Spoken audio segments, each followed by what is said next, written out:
lately,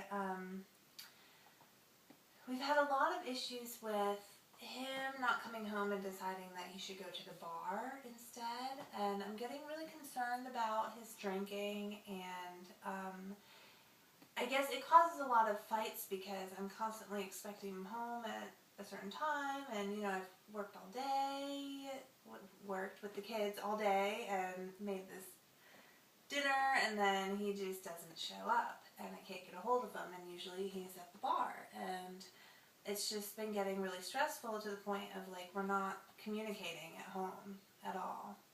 Okay. And when we do communicate, it's just screaming at each other. Okay. And what about you, Kyle? What are you sensing as some barriers right now? I don't know. Generally, I don't even want to come home a lot of times because I know that she's going to be angry and upset, and I don't know. And I guess I just feel like I'd rather stay out and do what I'm going to do and not deal with her. And then when I do get home, I'm already drunk enough so that it doesn't really bother me. Okay. And so the last time, let's rewind a little bit to a time when you came home and you saw some of that tension between the two of you guys before there was a time of waiting, so to speak. What did that look like? Well, it was a couple days ago. The kids and I had been just busy all day, and like I was really stressed out. We ran to the grocery store to make sure we had stuff to make dinner, so then I spent like an hour making dinner, and he was supposed to be home at 6 o'clock, and 6:15 comes and he's not home, and you know, this has happened multiple times, so I kind of assumed that I wouldn't be able to get a hold of him, but I called him, he didn't answer. I texted him, he didn't respond, so finally at like 8:30 he comes in, and I could tell he was drinking, and I just immediately lost it, and I just started yelling, and he started yelling back, and it just turned into a So the tension kind of built up over that time until 8:30 as you were texting and trying to go through that. And what does it look like when you blow up? What does that look like for you? I started yelling. I think I said something like, "Where the hell have you been? I've been waiting." Obviously I say it much louder than that. Yeah, I think, and then I don't even remember what his response was, but we just were screaming back and forth at each other. Okay. And after the screaming, what happened next? He went upstairs, and I sat down and got on my computer a little bit, and we just kind of both went our separate ways. Okay, so just kind of going through the yelling, and then just kind of hitting that max, and then parting into separate areas. What about for you, Kyle? What do you recall about that? Yeah, I mean, basically what she said was pretty close to what I remember. Surprised you remember. I know. And I'm going to try not to. I just keep thinking about how this trend kind of progressed into what is happening now. It used to be that I would legitimately be at work, and I would be working, and just not have the time to respond to my phone, and then would come home late, and then it turned into, you know, she was accusing me of being out and not actually being at work, and you know, was I with other people and all this stuff. And when I was actually working, then I started to get kind of resentful of that, and now it's just kind of turned into, well, she's not going to believe me anyway, so I might as well go out and party or whatever, go to the bar and drink. But her, I mean, just those, well, it seems like every night's almost the same. If I'm out, I come home, she gets mad and screams and yells, and it depends on how I'm feeling, but sometimes I scream and yell back. Other times I'll just avoid it completely and just leave. Just leave the room altogether. Okay, and about how long ago did that shift occur for you, where it went from being at work, and that was, you know, where you were at, and then kind of that resentment built up, and then you decided, Well, if that's the case, then I'm just going to go ahead and do these things. A couple months ago. It hasn't been too terribly long. A couple months is a long time. Okay. And after you go and you've had your argument and you go your separate ways, at what point do you guys come back together? Is it the next morning, or is that still kind of a division? Yeah, I mean, there's always tension. I think we normally don't speak to each other that night, and then the next morning we're not overly nice to each other, but I think we just have like casual conversation. Usually like, what's going on with kids today? What do you need? What do I need? Those kind of conversations. Okay. So if you could describe what tension looks like specifically for you guys. It's just kind of awkward. We're just never really that close anymore, I guess. Like we never physically touch very much anymore. Rarely do we kiss each other and give each other a hug, especially when I leave. It's just we're just kind of here living together, but not really together. Yeah, I feel like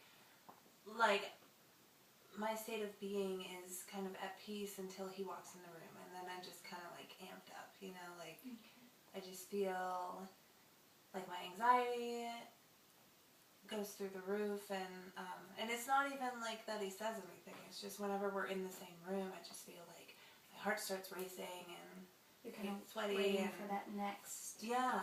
Okay. Just kind of feeling uneasy, and then when he leaves, I feel okay again. Okay.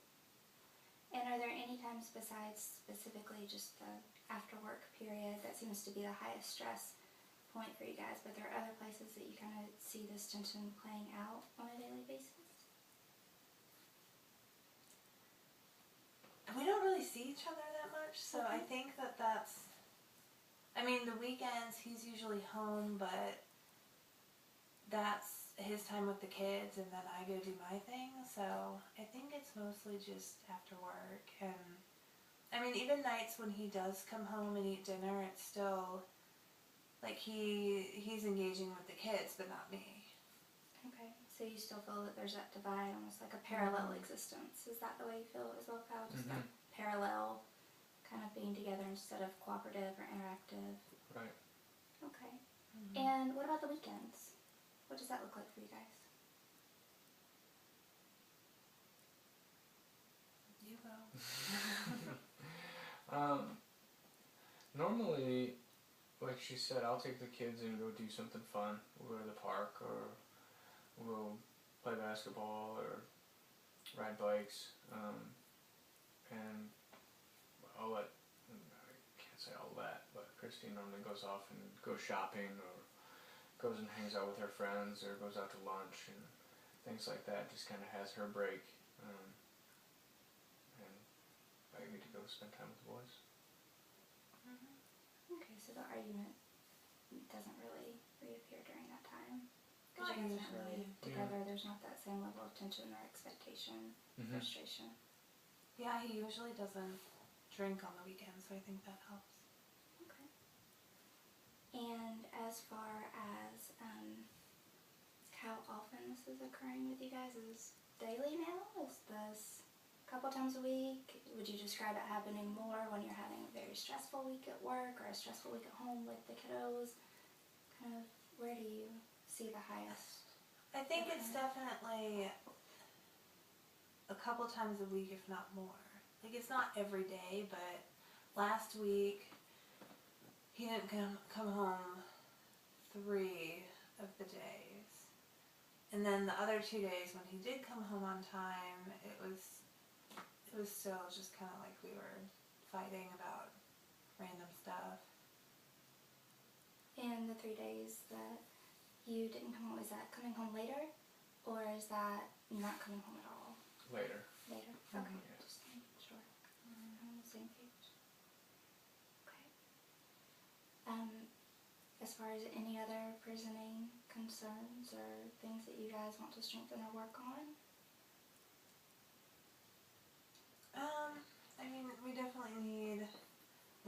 him communicating, and I feel like once his drinking stops, then maybe the fighting will stop, but I don't know because it's been a long time since he hasn't been drinking all the time. Well, what, in reflection, what period would each of you guys say has been where you felt the happiest as far as communication and interaction? If you don't mind each kind of reflecting on that. Like what period in our relationship? Mm-hmm. I was just thinking of when our first child was, before he was born. I feel like that's when we were the best, most compatible, I guess. We just kind of were living for each other, and as soon as the baby was born, then it kind of became not about each other anymore and all about the kids. Yeah. So, Sorry. I don't know. I was just gonna say I agree. It was a lot easier to have a relationship before kids came along. I feel like once we had the kids, it was constantly like we were fighting about what we were having to do.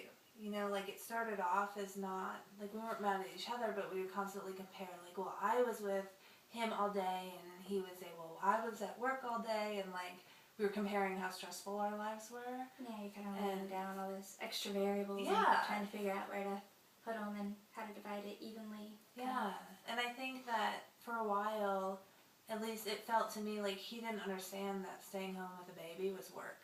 So it was like I had a luxurious life because I get to not work and stay home, and so I felt like he didn't really understand how stressful it was. And I think he does now, but you know, as we had another kid, then we got busier and more stressed out, and so I feel like we haven't really been communicating well since before we had kids. So you feel like since the birth of your first child, it's kind of been, it sounds like a slower divide and kind of you look up and this is where you're at, and trying to kind of get back to square one with your communication and your interaction and just enjoying each other, all that kind of fun stuff. Yeah. Okay. Well, that gives me a pretty good idea of kind of where we can start and some goals that we can look at and things that we can move into. Sounds like you guys really are both invested in looking at the communication portion of things, and we can delve further into that and see where it takes us over the next few weeks. Okay.